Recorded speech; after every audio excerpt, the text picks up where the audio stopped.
The student is not above the teacher, nor a servant above his master.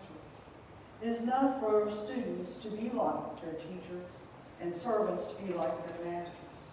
If the head of the house has been called Beelzebub, how much more the members of his household? So do not be afraid of them, for there is nothing concealed that will not be disclosed, or hidden that will not be made known. What I tell you in the dark, speak in the daylight. What is whispered in your ear, proclaim from the roof. Do not be afraid of those who kill the body, but cannot kill the soul. Rather be afraid of the one who can destroy both soul and body in hell. Are not 2 sparrows sold for a penny? Yet not one of them will fall to the ground outside your Father's care. And even the very hairs of your head are all numbered. So don't be afraid. You are worth more than many sparrows. Whoever acknowledges me before others, I will also acknowledge before my Father in heaven. But whoever disowns me before others, I will disown before my Father in heaven. The word of God for the people of God. Thanks be to God. Wave to everybody and say, peace be with you. You may be seated. In our gospel lesson, Jesus tells us that God is committed to us, that God cares for us. Paul even tells us in Romans, if God is for us, who can be against us? And one of the most beautiful ways he shows us God's commitment is through the story of the sparrow. Jesus was a wonderful storyteller. He knew that to teach people something, you shared with them what they knew, things out of their lives. And the marketplace mentality was something he understood, and he knew they understood. And so sparrows were the cheapest food you could buy, and also the lowest allowable sacrifice in the temple. And they sold 2 for a penny. That's not much, is it? 2 sparrows for 1 penny. And people would look at you crazy if they said, now, yeah, I'm going to give you a bargain. You buy this for me, and I'm going to throw a sparrow in it. And really, a sparrow? 50 cents? That's not much of a bargain. But Jesus tells his disciples that though the marketplace looked at those sparrows as insignificant and not worth much, that to God they were worth something, that God cared for them, that God saw them falling from the sky and knew what happened to them and loved them. And if he loved the sparrow that much, how much more would he love us? He knows the number of hairs on our head even when they start falling out. He cares for us, he loves us, he knows what happens for us. But sometimes we equate our contentment, our health, and our success and happiness on our relationship with God.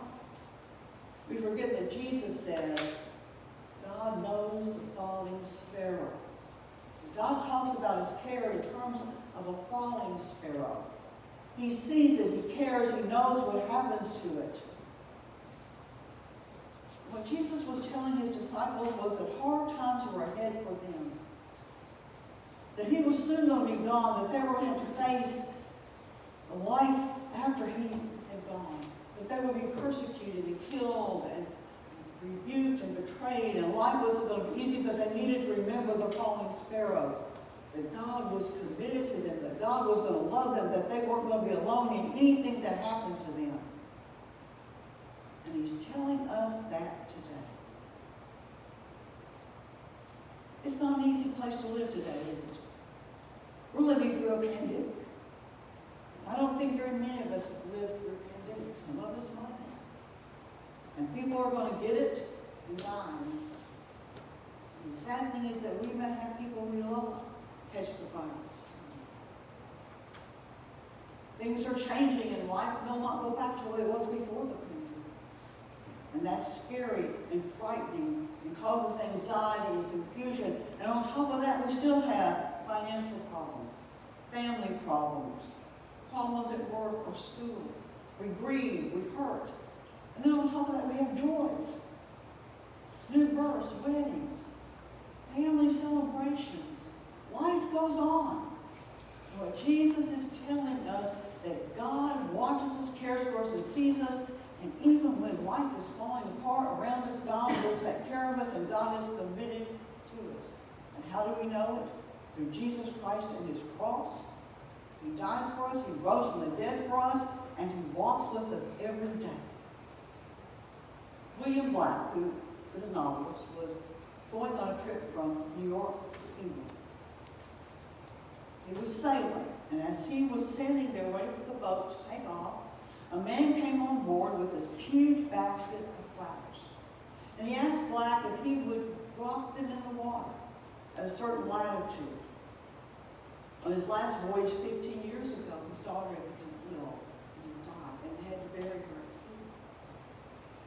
And he asked him to drop these flowers at that spot, which was her watery grave. And Black agreed to do this. So one winter night, early in the morning when the stars were shining, dawn had to come. The captain and he stood on the boat and dropped those flowers over that water. Stop and think about it. If that father loved his daughter so deeply that over 15 years and over the ocean and over time and in the darkness, that love was expressed in those flowers, how much more does God love us? His only Son would die for us. A love so deep we cannot fathom or understand it. A love that says a sparrow with only 50 cents is worth so much. How much more are we worth to him? How much more does he love us and care for us? There's that beautiful song, "Why Should I Be Discouraged?" And it ends up, I know who holds tomorrow.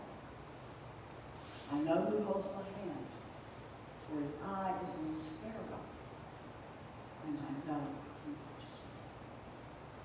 My friends, God is watching you, in good and in bad, because you are precious to him. In the name of the Father, and of the Son, and of the Holy Spirit. Amen. Our closing hymn is "God Will Take Care of You." The words are here. I want you to realize